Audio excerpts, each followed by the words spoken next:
За сайн мэцхан уу бичлэгтэй тавтай марил өнөөдөр та бүхэндээ үнсэн хот номыг ярьж өгөхөөр бэлтгэлээ. За номын эхлэлд Валентин Нью-Йоркийн хамгийн өндөр барилгуудын нэг пентхауст залуухан шидтэн хүүгийн хамт чөтгөр дуудах зан үйл хийж агаар эхэлдэг. За шидтэнгүүдийн хувьд гэх юм бол зан үйл хийж өгөөд хариуд нь маш өндөр төлбөр цалин авдгаараа бусдаасаа онцлог байдаг гэсэн үг. За ингээ Валентины хувьд гэх юм бол тухайн залуухан шидтэн хүүг ашиглаад нэг маш хүчрхэг чөтгөрийг дуудаж байдаг. Тэрхүү чөтгөрийн нэр бол агромон. За ингээд чөтгөрийг дуудахдаа яаж дууддаг вэ гэвэл пентаграм зурдаг. Пентаграм гэдэг нь болохоор 5 хошуу гэсэн үг. Ингээд дуудсан чөтгөрөө тухайн зурсан пентаграмда түгжээд өөрийнхөө хүслийг биелүүлдэг гэсэн үг. Залуухан хүүгийн хувьд чөтгөрийг дуудсны дараагаар пентаграм түгжээтэй хэвээр байна гэж бодсон боловч Валентины тушаалаар чөтгөр пентаграмаас маш чөлөөтэй гарч ирээд залуухан хүүг алж өрхнөө. Яагаад Валентин чөтгөрийг ингэж удирдах захирч чадж байгаа вэ гэвэл Валентинд үхлийн аяга байгаа гэсэн үг. За нөгөө талд Джейс, Изабель, Алик 3 нэгэн чөтгөрийн ангаасаа эргэж ирж байгаагаар гардаг. Тэгээ Джейси гэх юм бол Клэрийг өөрийн төрсөн дүү гэдгийг мэдснээс хойш маш их сэтгэл санаагаар унж хаан чөтгөрийн тэр газар руу очиж тулдах болсон. Мэдээж түүний парабате Алик, мөн түүний дүү Изабель Джейсиг дааж явах нь ойлгомжтой. За ингээд Алик бол Джейст баг зэрэг ундууцдаг. Өөрийнхөө амь насыг хий димиг өрлөө гэж ууралж идэг. Тэр 3 хэрэлдээд жоохон маргалтаад байж байтал Марис гарч ирнэ. Марис бол Алик, Изабель хоёрын төрсөн их Джейсийн үргэж авсан их нэгэ. За Марис Лайтууд, Роберт Лайтууд бол тэд нарын эцэг эхнээ гэсэн үг. Гэхдээ Марис Джейст маш их уурладаг. Тэгээд Джейсийг номын санд хүрчиж өөртөө уулзахыг хүсдэг аа. Джейс Маристай очиж уулзахад Марис Джейсийг чи Валентины тагнуул байсан.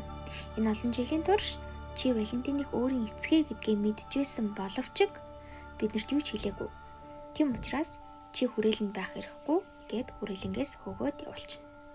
За нэг Клэри юу гэж аваа гэхлээр Саймонтай байж идэг. Клэри Саймоны хувьд гэх юм бол хар багаасаа найзалсан найзуудаага. Гэхдээ Саймон Клэрид хайртай. Клэри өөрийнхөө төрсөн ахыг Джейс гэж олж мэдснээс хойш маш их сэтгэл санаагаар унсан боловч Саймонтай нийлгээр шийддэг. Жаахан сонирн багаз. Ингээд Клэри Саймонаар үерхэж эхэлсэн гэж ойлгож байна. Тэгээ пизза идээд би бинтийгээ тоглож нэргээд кино үзээд байж идэг. За тэгээд Саймоны галтгоонд Клэри Саймонтай анх удаага үнсэлцнэ. За энэ Клэри Саймон хоёр үнсэлцээд байж идэл Клэрийг уцтаа урна. Клэри уцаа автал Изабель Джейсийг хүрээлэнгээс явсныг хэлдэг байгаа. За Джейс хүрээлэнгээс яваад хайцсан мэхлээр Анчны сар гэдэг баарнд очсон. Энэ баар нь болохоор зөвхөн хүн чонуудын үйлчлэлдэг баар байгаа. Ингээд уур уцаартай Джейс юу ч гэсэн яхавтай гэж бодонгуудаа бүхэл бүтэн чонон сүргийн эсрэг тулалдахаар шийддэг. Тэгээд чонон сүргийг өдөөд зодтолдог байгаа.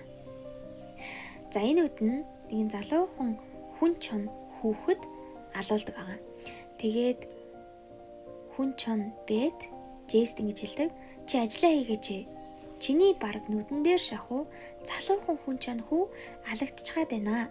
Чи бид нарыг болон хүмүүсийг хамгаалах ёстой эзтэй гэж хэлдэг. Гэтэ Джейс тоодоггүй. За энд бүгдээрээ бас нэг цоо шин дүртэй танилцсан түүнийг Майя гэдэг. Майягийн хувьд гэх юм бол 16 настай, хөөрхөн, жоохон болцгор биетэй, жижигхэн хүн чон охин байгаа. За Майягийн түүхийг багахан дурдах юм бол Даниэл гэдэг нэртэй ахтайсан.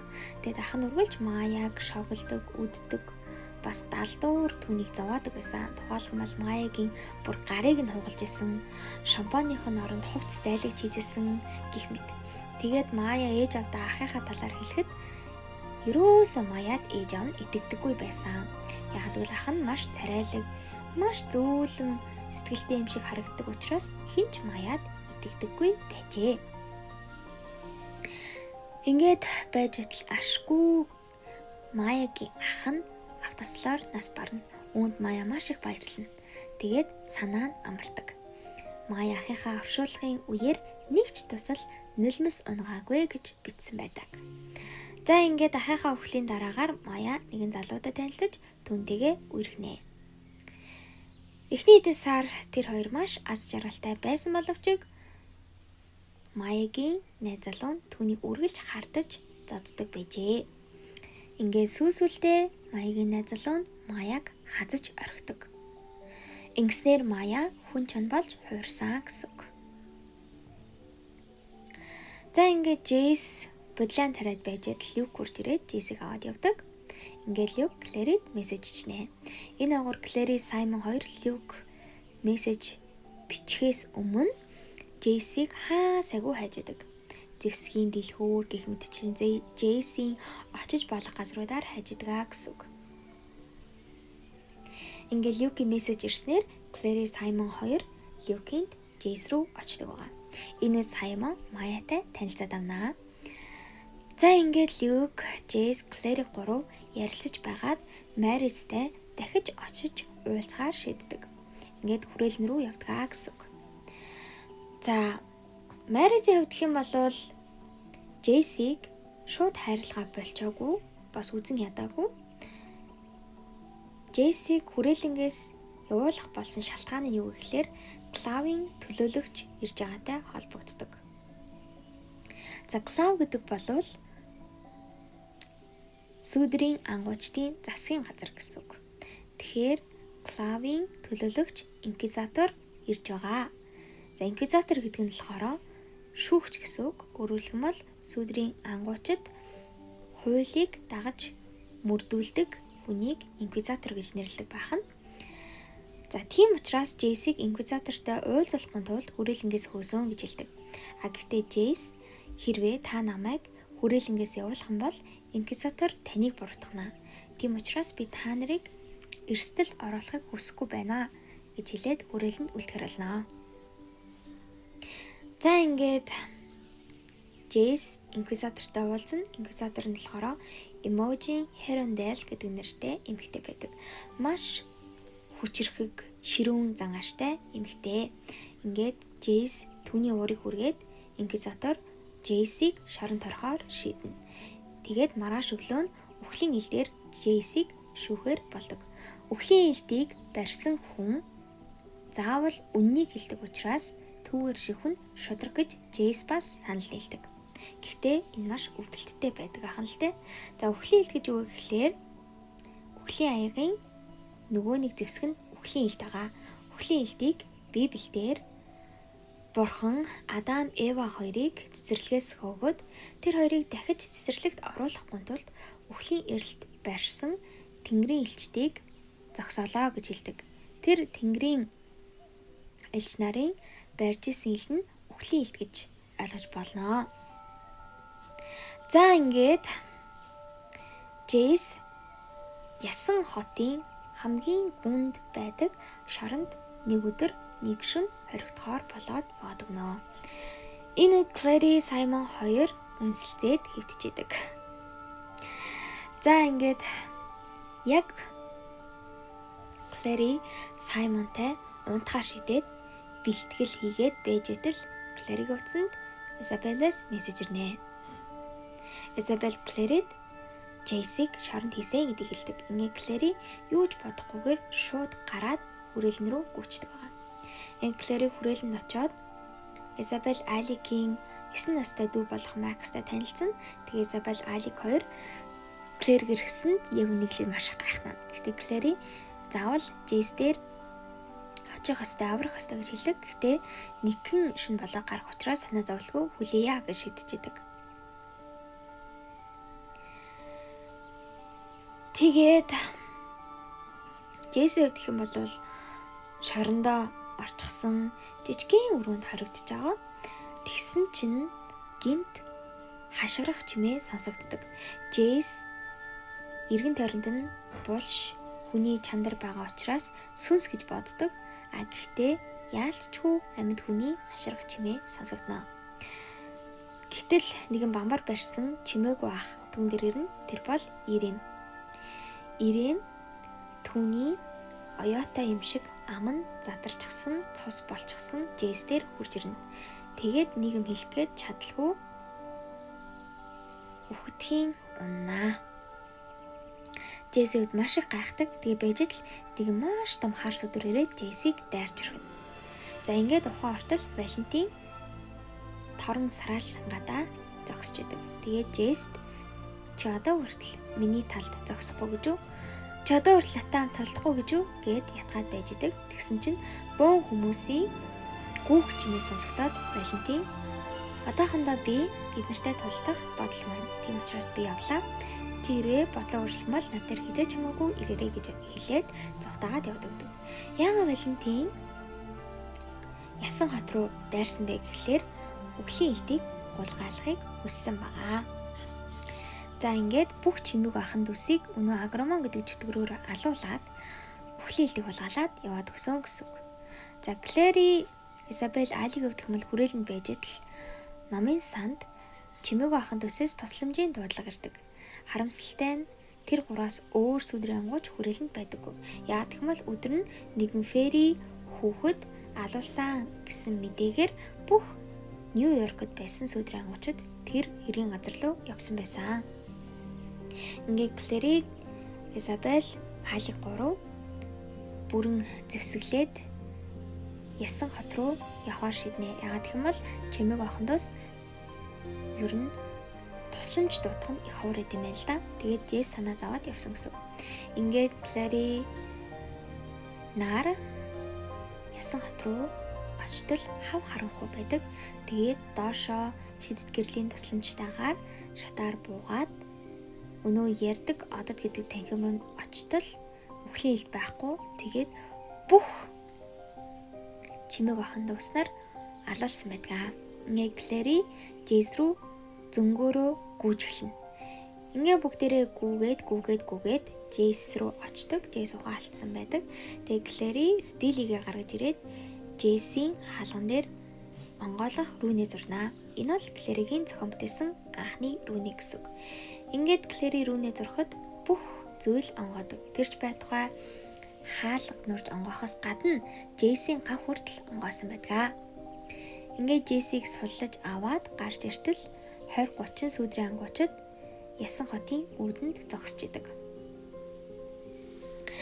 Клэри гайхнаа. Тэгээд учир шалтгаанаа тайлбарлах гэтэл инквизитор Джейсийг шууд буруутгахнаа. Чи шоронд байх ёстой байтал чиний найзууд чамайг салсан байна гэж хэлдэг. Ингээд инквизитор Джейсийг Магнусын гэрт хорихоор болно. Та шийдтэнгүү заримдаа сүдрийн ангуучдыг гэртээ хорихтон тусалдаг юм байна. Ингээд Магнус Джейс хоёр рүүмейт болсон гэсэн үг. За Клэри, Саймон, Алиг, тэгээ Магнус нар бол Магнусын гэрт цаашдаа юу хийхээ ярилцаад байж идэг. Тэгээд Валентин яагаад үхлийн элдийг хулгайлсан юм болоо гэж бодоод ярилцаад байж идэл Алиг уц дуурна. Тэгээ уцаа автал Изабель залгана. Изабелийн хувьд надад шидтний хатан хаанаас урилга ирсэн. Бид нар ичидийн ордонд урагцсан гэж хэлдэг. За тэр нь хэм бэ гэхээр Фэригийн хатан хаан гэсэн үг. Тэгээ бүгдээрээ Фэригийн ичидийн ордонд очихоор болдог. За Джейс гэх юм бол Магнусын гэрээс гарч болохгүй ч гэсэндээ хуулинд өөр сүдрийн ангууч төр зүр байж байгаа тохиолдолд тухайн хоригдж байгаа сүдрийн ангууч гарч болдог гэсэн учраас Алиг Джейсийн орон төр зүр хоригдоо. Тэгээ Джейс, Клэри, Саймон, Изабель дөрөв ичидийн ордон руу очихоор болно. За ичидийн ордон гэдэг нь яаж ордог, ямар газар байдаг вэ гэхээр Нью-Йоркод нэгэн парк байдаг. Тэр паркт нь болохоор нэгэн цөөрөн байгаа. Тэгээд тэр цөөрөн шөнө дундын үед сар гараад сар усанд хөвдөө штэ. Тийм дүрсэл гарна. Тэр үед нь ичидийн ордон руу нэвтэрдэг юм байна. Ингээ бүгдээрээ хувцастайгаа цөөрөм рүү ороод Клэри бол ингээ бараг цээж өрсөн усан дунд зогсож агаад сар гарч ирээд сүүдэр нь усанд хөнгөд тэр сүүдэрлүү нь очоод шууд доошоо нүхээр унаад нэгэн шавар болсон хонгилд орж ирнэ. За энэ бол газар доор байна гэсэн. Дээр нь болохоор моддын үндэс харагддаг. За ингээд бөөнөрөө Фэригийн ордонд ирсэн гэж ойлгож байна. За ингээ явсаар хагаад нэгэн баахан бүжгэлж байгаа феринүүдийн дэрэгдүр өнгөрдөг. За энэ нь болохоор маш учир утгатай. Клэри шууд тэр хүмүүстэй тэр феринүүдтэй хамт бүжиглэх гээд очих гэтэлжээс шууд Клэрийг хориод хэрвээ чи одоо бүжиглэх юм бол өхөн хөлтлөө бүжиглэх шүү гэж хэлдэг. Ингээд Клэрэд хамгаалах рүүнээ зурж өгнө. Тэр нь бол их эвгүүл газар гэсэн үг л дээ. За ингэж хагаад ич хэдийн ордны хатан хаантай уулздаг. За хатан хааны үгт бол маш үзэсгэлэнтэй олон бараа боломжтой хүрээлэлсэн яг л нэг хатан хаан л байдаг. Тэгээ фэри бол мөнх настай та нар мэднэ те. За тэгээд фэригийн онцлог нь худлаа ярьдаггүй. Джейси хувьд гэх юм бол фэрийг Валентины эсрэг хамт тулдахыг шаардаад хүсээд байж идэг. За энэ болохоор Изабель нэгэн зүйлийг анхааруулсан байсан юу гэхээр фэригийн ордонд юу ч идэж, юу ч ууж болохгүй шүү гэж анхааруулдаг. Гэтэл баахан анаханууд тэдэрт маш гоё үнэртэй алтлаг өнгийн шингэн зүйл авчирч өгдөг. Клэри уух гэсэн боловч Джейс зөвшөөрдөггүй. Тэг Клэри тэр шингэн дээр хөвж байгаа нэгэн сарнаан дэлбэг хуруугараа аваад хуруунда үрээд үнрийн үнэрлээд байж идэг.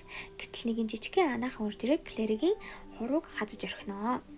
За тэгсэн чи Клэри цочоод нөгөө нэг цус гарангуут нь хуруугаа амандаа хийгээд цусаас орж штэ. Рефлексээрээ тийм үдэл хийж орхино. За ингээд хилцээрч дуусч бүгдээрээ явах болтол Клэри явж чаддгүй. Яагаад гэх юм бол нөгөө сарнаан дэлбэг үрсэн хуруу анааха хадсан. Тэгээд тэрнээс нь цус гарсан болохоор тэрийг амруугаа хийсэн болохоор ер нь идэж усаа л гэж тооцож байгаа гэсэн үг л дээ. Тэгээд ич хэдийн хатан хэлэхдээ та нарын нэг нь маш хүссэн үнтэйгээ үнсэлцэж Клэрис суллагдан жилдэг. Тэгэл бүгдээрээ Джейс би Саймонтой үнсэлцгүй л гин, Изабель би Саймоныг үнсэж болохын л гин. Тэгэл Изабелийн Миалорн гэдэг фэри залуутай үргэжсэн байл та тэрнтэйгээ үнсэлцгүй л гин. За ингэ байж л үгүй. Клэригийн хамгийн хүссэн үнсэл түүнийг солно гэж хэлдэг. Ингээд Саймон Клэр өөрөө эргэтэл Клэри юу ч хийж чаддгүй. Ягдвал Клэри Саймоныг хүсээгүй. Тэгсэн Джейс бүгдийг ойлгоод Клэрийг үнсдэг. Тэр хоёр бие биендээ уусах шахам гал халуунаар үнсэлцэнэ. Ингээд Клэри суллагдаж бүгдээрээ ижид орноос гардаг. За гэтэл Саймон Клэрэд гомдоод яваад өгнө. Ингээд Клэри Джейс хоёр хүрээлэнд очоод жоохон бие биендээ сэтгэлээ нэгээд бие биенлүүгөө уурлаад байж идэг. Клэрийг өвдгмөл Джейс рүү уурлана. Джейс Клэрийг дуурлана. Джейс өвдгөл хин юу гэх нь хамаатай юм бэ? Хойлоо дурсан ах トゥ байх нь тийм чухал биш. Би чамтай хайртай. Чи надад хайртай учраас хоёулаа нийлж болно гэж хэлэг. Гэхдээ Клэрийг зөвшөөрдөггүй. Ингээ байж л хүрээлэнгийн хонх дугарнаа. Тэгээд хонх руу очоод нийтэл Рафаэл Саймоныг тэрвэрсэн ирждэг. Рафаэл л цус орогч. Саймон хоолойдоо маш том шарахтай болсон байдаг. Рафаэлийн хувьд хэлэхдээ нэгдүгээр номон дээр Саймон Джейсийг хамгаалж Рафаэлийн мөрнөөс хасгаад Рафаэлийн цус Саймон руу орсон байсан байх нь л дээ. Гэхдээ Рафаэлийн цусны нөлөө хэсэг хугацааны дараа алга болж байхгүй болохоос тэр болтол мэдээ цус сурагч болж байгаа юм шиг мэдрэмжийг Саймон төрүүлэх байсан юм байна. Гэтэл Саймон өөрийгөө үнэхээр цус сурагч болж хувирлаа гэж бодонгуудаа Дюмор зочид буудлын руу өөрөө ганцаараа яваад ирсэн байгаа. Энэ нь ховсдуулсан юм шиг гэж ойлгож болно.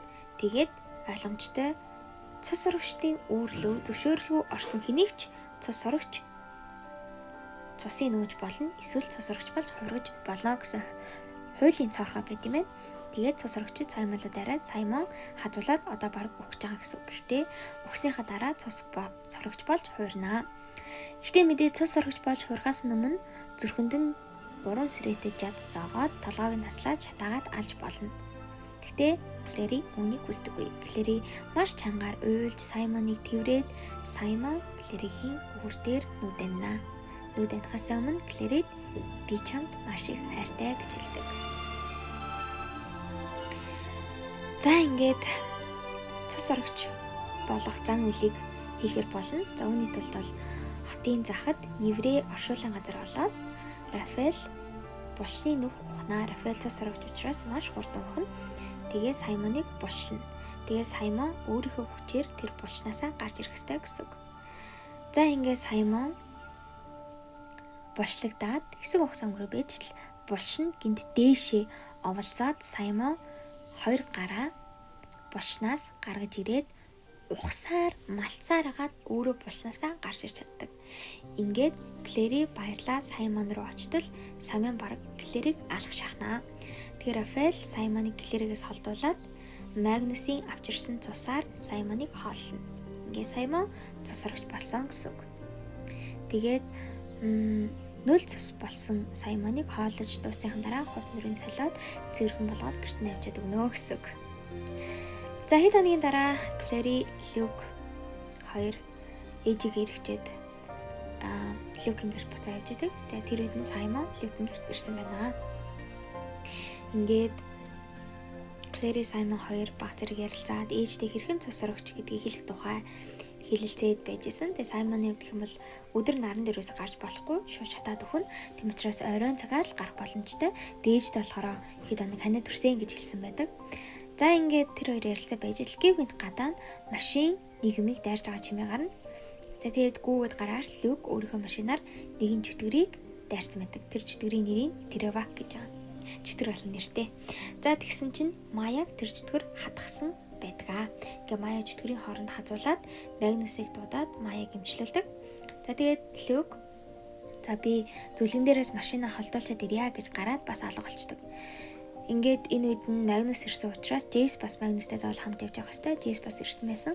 Тэгээд Джейс, Клэри, Саймон 3 Люкийг хайхаар гардгаа. Гэтэл Люк машина хасаалттай орхиод алга болсон байдаг. Тэгээд бүгдээрээ сандраад тэр гурав хайгаа явж Люкийг 2 чөтгөр гол руу чирээ явж байна. Тэнгүүт нь Джейс шууд нэг чөтгөрийн дайраад Клэри бас Серафим мэлтэй болчихсон. Нөгөө чөтгөрийн дайраа байтал нөгөө чөтгөр нь Клэригийн гарын дээр рүүний тэмдэг хараад цухтагаад явдаг.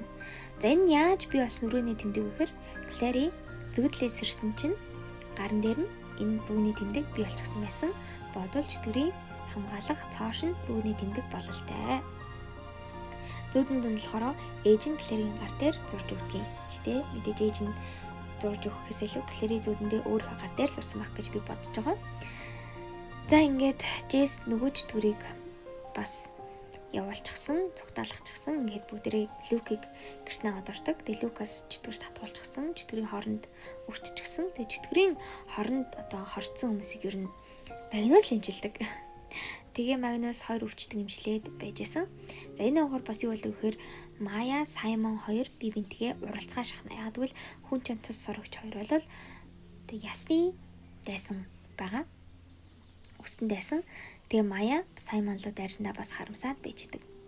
За ингээд Клэри Джейс хараас энэ үед маргалнаа. Яг тэгмэл Джейс яач юм Клэрийг үнснээр Саймон цусрагч болж хуурсан гэж Клэри бодож байгаа учраас өөрийгөө болон Джейсийг шийдэхийн тулд Джейстэй ерөөсөө ярьдаггүй. За Джейси өвдөх юм бол тэр шөндөө нууцаар Люкийн гэрээс гарч явна. Уг нь бол болохгүй. Заавал Магнустай ичшээ явах хэрэгтэй. Гэхдээ Джейс нууцаар гарнаа. Тэгээ нууцаар гараад хаашаа явдаг вэ гэхлээр эцэг рүү очино. За Джейси өвдөх юм бол Рафаэлаас мотоцикл зээлдэг. Тэгээ тэр нисдэг мотоциклынхаа ачаар Стривер гэдэг голын дунд байгаа эцгийнхээ төмөр хөлөг онгоц дээр очино. За эцгийнхээ байгаа газрыг яаж мэдсэн бэ гэхлээр түрүүн Джейс чөтгөртэй Люкийг хамгаалж тулж исэн. Тэр чөтгөрөө ирүүдэн шүүж агаад Валентины хаана гэдгийг хэлүүлж авсан гэсэн үг. За ингээд Джейси өвдөх юм бол эцэг дээрээ очдог. Тэгээ эцэг нь бол Джейсийг ирж байгаа мэдээд хамгаалтаа сулруулад хүлээж авна. Валентины хувьд Джейс нэгэн үзэгдлийг үзүүлэг тэрний үхээр маш олон хэдэн 100 мянган чөтгөр ертөнцийн хязгаарт ертөнцийн хаалга онгоогдохыг хүлээгээ зогсож идэг. Валентин хэлэхдээ энэ миний дууд чадах чөтгөрүүд ээ. Энэ чөтгөрүүд ирснээр би ертөнцийг өөрийн болгож авна. Гэхдээ чи миний талд тулдах бол би чиний хайртай гэсэн хүн болгоныг өршөөнө гэж хэлдэг. Жишээлбэл Клэри, Люк, Жослин хин ч болно. Лайтвудийнхэн. Гэхдээ Джейс эцгийнхээ хариуд би таны талд тулдахгүй гэж хэлдэг. Татгалцдаг гэсэн үг. Гэхдээ Джейс маш их сэтгэлээр ундаг. Дээрэс нь яагаад Валентин өхлийн ил тулгаалсан бэ гэдгийг ойлгосон. Валентины хувьд гэх юм бол өхлийн илтийг чөтгөрийн илт болгож хувирах зангуул хийх гэдэг. Үүний тулд 4 төрлийн доод ертөнцийнхний цус эрэхтэй. За Валентины гэх юм бол нөгөө шидтэн залуу хүүгийн цусыг бол авсан. Тэгээ Фэри залуу хүүхдийн цусыг авсан.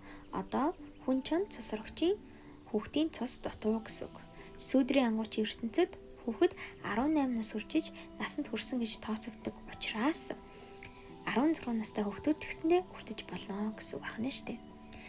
Ингээд тэрхүү 4 төрлийн доод ертөнцийнхний цусыг 4 савнд юулээд тэгээд сав төс бүрт элдийг дүрснээр тэрхүү элд бүхлийн элднээс чөтгөрийн элд болж хуурна. Ингэснээр бүх чөтгөрийг тэр элдний тулсамжтайгаар захирах боломжтой болно гэсэн үг. За ингээд Джесс бүгдийг мэдээд эргэжрээ бие биендээ дуулгадаг. Тэгээд бүгдээрээ яах эсгээ ярилцаад байж байтал гаднаас Инквизитор Лайтвудийн эцэгчүүд орж ирнэ. Ингээд Инквизитор маш их уурлана. Тэгээд Магнуст Джесс эцэгтэйгээ уулзсан байна. Тийм учраас Джессийг би хүрээлэнд авч явж шүүнэ гэж хэлдэг.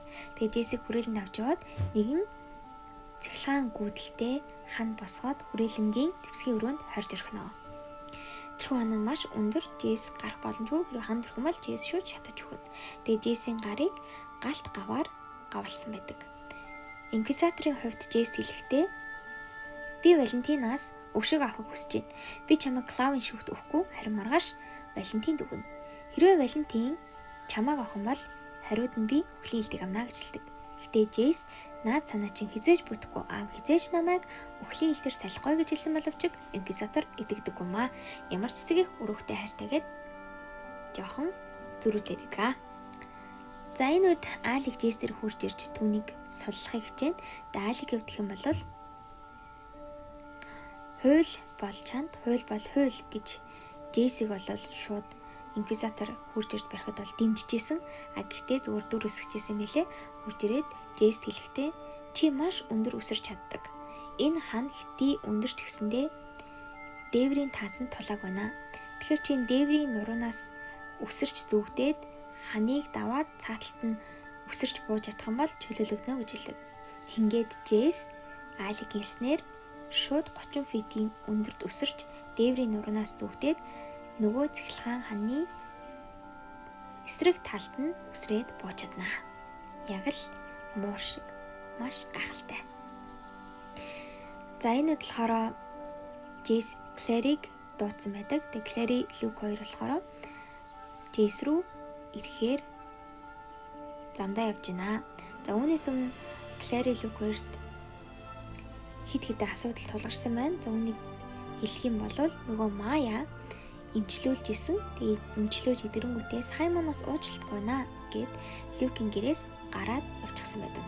За гэтэл Мая замдаа Валентинтай дараад Валентин Маяг хулгайлцдаг. Мэдж байгаас тэ нөгөө хүн хүүхдийн тус хэрэгтэй. Тэгсэн чинь Саймон гэртээ багт нь Валентин хурж ирээд бас хулгайлцдаг. Цус орогч хүүхдийн тус хэрэгтэй. Ингээ Клэри Люк хоёр Саймоныг алдчихад юу хийхээ мэдэхгүй байж л Джесс Клэрийг хүрээд ир гэж хэлсэн. Тэгээд Клэри Люк хоёр Джесс рүү очиж идэг. Тэгээд Джессийн хувьд гэх юм бол хүрээлэнгээс цухтаагаад Клэри Люкийн хамт Магнус дээр очдог. За Магнусийн хувьд гэх юм бол хэрхэн Валентины хөлөг онгоц дээр хүрх ид шидийн хамгаалтыг нээж өгнө. Тэгээд тэднэрт туслаа гэсэн. Ингээд Люкийн ачааны машин дээр бүгдээрээ суугаад тэг ачааны машиг нь зав болгож хуургаад Магнус голон дээгүүр явуулдаг байгаа. За Клэрийг өвдөх юм бол аимшиггүй эр зэргийн рүүнийг бас зохион бүтээсэн байдаг. Түүнийгээ Джессигийн нуруунд дээр зурж өгсөн. Агромон гэдэг чөтгөр нь ямар чөтгөр вэ гэх юм бол айцын чөтгөр. Тухайн хүний хамгийн их айдаг зүйл нь хувраа түүнийг айлгаж өнхөлцгийг хагалж алдаг чөтгөр ах л дээ. За Джесс өвдөх юм бол түрүүн Валентинтай очиж уулзахдаа Клэригийн хүссэн байхыг харсан. Тэр мэдээж Агромон чөтгөрийн хүч. Тэгээд Джесс ямар аимшигтай чөтгөрүүдийг мэдсэн учраас тэр чөтгөрийг тарж устгахын тулд эр зэрэгтэй байх ёстой гэд Клэригийн шинэхэн зохиосон эр зэргийн рүүнийг өөртөө шивүүлдэг байгаа. За ингээд Джесс, Клэри, Магнус, Люк дөрөв өнөө зав болсон ачааны машинаараа суугаад гол дээгүүр Валентины хөлөг онгоц руу очих гэж хичээж идэг. Тэгсэн чинь бөөн нисдэг чөтгөр рүү тэднэр лөө дайрнаа. За ингээд тулалж байх үед нэг чөтгөр Клэрийг аваад зугтаачна. За Клэри бол тэр чөтгөрийн саварт явсаар агаад Валентины төмөр бол онгоцноор ирээд нэг нөхрөө шидэгдэнэ. Тэр нөхөнд нь болохоор Мая байж идгээ. Маягийн хувьд Клэрид Саймоныг үгсэн гэж хэлдэг. Валентин үржирээ Саймоны хоолой гэрчээд бүх цусыг нүүлээд гэдэс дотрыг гараад хайчихсан. Тэгээ Саймон хоосон хүүхэлтэй болоод өгчихсэн. Мая маш их үйл гашууцсан учраас Маяг Саймоноос холдуулаад өөр өрөөнд хорчихсон. Удахгүй Маягийн ч гэсэн ээлж ирнэ гэж хэлдэг. Тэгээ Клэри Стелийг аваад нэгэн рүүнээ зураад Маяг ямарчсан тэр өрөөнөөс нь гаргаад доошоо цугтаалганаа. За тэгээ өөрөө Маяг араас цугтаагчтэл Валентин ард нь хурж ирээд Клэрийг бариад авна. Ингээд Клэри Валентин хоёрыг өнөө чөтгөрчин авч нисээд нэгэн том танхимд авчирна. Тэр танхимд нь 4 том савтай 3 савнд дүүрсэн байна. Зөвхөн Маягийн сав хийх цусал дутуу байна гэсэн үг. За энэ үед нь болохоор Джейс, Люк хоёр шууд Клэрийг авч нисний дараа гол руу үсрээд ордог. Тэгээд төмөр хүлээ онгоцноор гарч ирээд бараг 100 чөтгөртэй тулалдаж эхэлнэ. Люк хүн чон болж хувраад Джейс Серафим мэлттэйгээ тулалдаж гарна. За энэ үед болохоор Джейс бараг алуулгийн даваан дээр бусад сүүдрийн ангуучид хурж ирнэ. Бусад сүүдрийн ангуучдын хувьд гэх юм бол яагаад хурж ирсэн бэ гэхээр нөгөө эможи хэрүүн дээл чинь Валентин санал болгоод штэ. Хүүгээ аваад элдийг өгөөхэд Валентин цаг хожиж агаад эцсийн эцэст надаа Джейс хэрэггүй, миний хүү өөрөө сонголт байсан. Харин би хизээч үхлийн элдийг өгөхгүй гэж хэлснээр Валентиныг ялж дийлэхийн тулд үхлийн элдийг эргүүлж авахын тулд 20-30 сүүдрийн ангуучид Валентины төмөр хүлэг дээр ирсэн байдаг. За гэтэл энд нэг сонин үйл явдал болно. Эможи хайрандал гэж байгаа. Эможи хайрандал бол инквизитор. Тэгээд Джейсийг тулааны дунд дуудаад нэг хэсэгт авчаад хөшиг босгоод тулаанаас тусгаарлаад сонь зүйл асууж эхэлнэ. Би Валентиныг ийм шийдвэр гаргана гэж бодоагүй гэж хэлээд Джейсийн баруун мөрөн дээрх сарвийг харангуйтаа чи яг үнэндээ гэд нийгэм хэлэгчээд л Джейс уурлаад гараад явдаг нөө. Тэгсэн Джейс рүү хилэнцэт чөтгөр дайрдаг. Тэгээ Джейст ямар ч зэвсэг байхгүй үхлээ бараг хүлээгээ зогсчээд л эможи хайрандал нөгөө инквизитор Джейсийг үзэн хадаад байсан инквизитор өмнөр нь ороод хутга шидээд чөтгөрийг устгангаа өөрөө чөтгөр татгуулаад шууд өгдөг. За иймэрхүү юм болоо ажил Алик Изабель хоёр хурж ирнэ. Тэгээд байж л Изабелийг нэг чөтгөр бас хордуулна. Тэгээд Джейс хэлэхдээ Аликийг Изабелийг аваад зогт би энэ чөтгөрүүдийг садуулж яа гэж хэлдэг. За ингээд Алик Изабелийг авч зогч яснаа гівэнд эргэж хурж ирэнгүүтээ Джейсийг хамгаалдаг. Тэгээ Аликийг нэг чөтгөр базаад шууд гол руу шидчихнэ. За тэгжээтэл нэг аалц шиг чөтгөр шүлсээ хайдаг. Тэр шүлсэн нь болохоор хортой учраас төмөр хүлгийг дээврийн цаалж орхино. Ингээд Джейс нөхрөө унаад алгалнаа. За ингээд Джейс нөхрөө унаад байжэд л гинт аав нь гараад ирнэ. Тэгээ аав нь янз бүрийн морой байж л Джейс шууд хажууд байсан нэгэн сэрүүлэгсэн төмрийг жад болгож шүүрч аваад аавыгаа цээжийг дүрээд алчдаг. Гэхдээ Джейс аав нь алуулчаад цус гараад байж хахад би алдаа хийчихлээ. Энэ аав арай муу юм биш үстэй гэж хэлдэг. Яагаад гэвэл Агромон чөтгөр Валентины дүрд хуурсан байжээ. Ингээд аав нь бишээсэн Агромон чөтгөр Джейсийн гарт устгацсан гэсэн үг. За ингээ ямар ч байсан Джейс чөтгөрийг устгачаад явж жагаад нэгэн өрөөнд орхон Саймон өгтөл болцсон байж идэг. Тэгээ Саймоны нүрийг цамцаар нь бүтээхгээ байтал Саймоны нүд хөдөлдөг. Тэнгүүд Джейс Саймон өгөөгүй байна гэж бодонгуудаа шууд суцаа ханаад Саймоны уруулд цусаа юулж эхэлнэ. Ингээ Саймон маш хурд идэгрээд шууд Джейсийн хүзүүг хаздаг.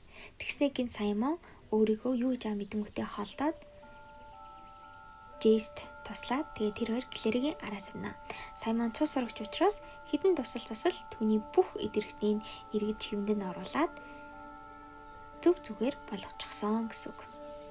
За ингээд Клэриг өвдөх юм бол аавтайгаа ярилцаад нөгөө танхимдаа байж байгаа штэ. Аавынх нь өвдөх юм бол Клэрид ээжийн талаар ярина, Джейсийн талаар ярина.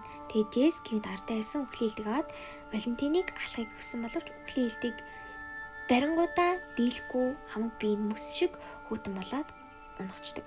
Тэнгүүд Валентин үхлийн хэлдэг аваад Клэрийг яг алхаж идэл Джейс Саймоноор ирээд Валентиныг байлуулнаа. За энэ үед Джейс гэвд Валентин хэлдэг аваа үнэхээр миний буруу ээжээ. Би буруутай, би таны саналаас татгалсандаа харамсаж гэж хэлээд Валентиныг сатааруулж явахдаа гэхдээ би одоо ч гэсэн таны саналаас татгалзах чагаадаа баяртай ингээд Клэр рүү стилийг шийддэг. Энэ бол Клэригийн стили байсан. Клэрийг гэх юм бол ээжийнхээ стилитэй байсан шүү дээ. Тэнгүүд Клэри Валентинд олслогдохдоо стилийг нь Валентин өшөглөөд нөхрөө унагц юм байна. Тэрийг нь Джейс олж аваад Клэрэд буцаад шидэд өгч байгаа гэсэн. Энэ Клэрийг мөлхөж очиж стилийг аваад хан дээр шууд онгойлгох рүүнээ зурж эхэлдэг. Бүх уур, хорсол, хилэнгээ шингээж агаад рүүнээ зурдаг. Тэнгүүд шууд бүх шураг иргэн салж унаад Валентины төмөрхөлөг зад татагднаа. Ингээд бүгдээрээ усанд живж эхэлнэ. Клэрийг живж яхад нэг маш гоё дуулаатай, цагаан гартай ээчиг гэн хүн түүнийг авардаг байгаа. Клэрийн нүдэн нэтэл өнөө Люкийн машины твшинээр хөвчдөг. Тэгээ Джейс ханана гэж дуудаг. Тэгээд Саймон хэлэхдээ Джейс чамайг хүсэн гэж боцоо гэж хэлсэн. Гэтэ Джейс хуржрээ Клэригийн хажууд сунаа. Ямар ч бүгдээрээ эсэмэнд байдаг. За Магнусыг гэх юм бол ичидээ хийхин сацуу Айлыг Изабелийг аварсан байдаг. Тэгээд Магнусын хүч яг барагдчих авахд Айлыг Магнус өөрийнхөө хүчийг шилжүүлдэг. Шиддэнгүүд Сүдрийн ангичдын хүчийг шилжүүлж аваад улам хүчрэх болд юм л та. Ингэснээр бүгд ер нь аврагдсан гэсэн. Тэгээд Клэрийг аварсан тэр гоё дуу хоолойтой хүн болвол Лусын дэгэн Фэри байсан бахнэ. Эцэгт Фэригийн хатан хаан амлалтандаа хурж тэдний талд ороод бүх усан живсэн Сүдрийн ангичдыг аварсан бахнэ. За ингээд бүгдээрээ баяр хөөр болоод бэжэдэл гинт нар гарч эхэлнэ. Тэгээ Саймон уснаас айдаг, ус ариун зүйл учраас ус руу орж чадахгүй. Тэгсэн чинь давхар нар гарсан. Тэнгүүд Саймон шатаж үхээс өөр аргагүй болноо. За тэгтэл Саймон шатаж өгдөггүй. Яагаад вэ гэсэн чинь Джейсийн цусыг уусан учраас Саймон шатаж өгдөггүй гэсэн үг. За ингээд хэд хоногийн дараа Клэри Саймоны гэрт очдог. Тэгээд Саймонтой ярилцах гэтэл Саймон хойлоо дахиж романстай харилцаагаа үргэлжлүүлэхэ болёо. Чамайг хичээж байгаа баярлалаа. Гэхдээ би чамайг өөр хүнд хайртай гэдгийг мэднэ. Би зүгээр л чиний найз гэвэрээ үлмээр байна гэж хэлээд тэр хоёр найзууд гэвэрээ үлддэг. За үүний дараа Клэри Люктэй ярилцж байгаа Люкийг ээж нь хайртай гэдгийг олж мэддэг. Тэгээд Клэри ч гэсэн Джейст хайртай учраас түүнийгээ хэлэхэр шийднэ. Ингээд Джейстэй Таки гэдэг газарлаа очоод яг би чамд хайртай хойлоо ахт байсан чамаагүй үрхий гэж хэлчихээд л Джейс өдөөс нь хэрвээ бид нэр өргөх юм бол Валентинаас огт ялгаагүй болно гэж хэлээд Клэригийн бодлыг няцааж орхино. Ингээд Клэри ээжийнхээ эмнэлэг рүү очдог. Тэгсэн чинь Мадлин гэдэг нэртэй Сүдрийн ангууч Клэритэй таарна. Тэгээд Клэрид хэлэхдээ ээж чинь зүгээр л ухаангүй болчихоогүй маа. Ээж чинь өөрийнхөө хүслээр хорууж ухаангүй болсон. Гэхдээ ерөнхийг нь тэр хорийг найруулсан шидтэн гаргаж өгнө. Гэхдээ тэр шидтэн болохоор Идрис байгаа гэж хэлдэг. Ингэснээр Клэри ээжигээ яагаад ухаангүй болсныг ойлгоод бас яаж аврах ёстойгоо ойлгоод дуустдаг байгаа. Тэр Мадлин бол Жаслины хамгийн сайн найз нь байсан гэж ойлгож байна. За ингээд Үнсэн хот ном маань дуусчих. Дараагийнхаа номоор уулзлаа. Түр баяртай.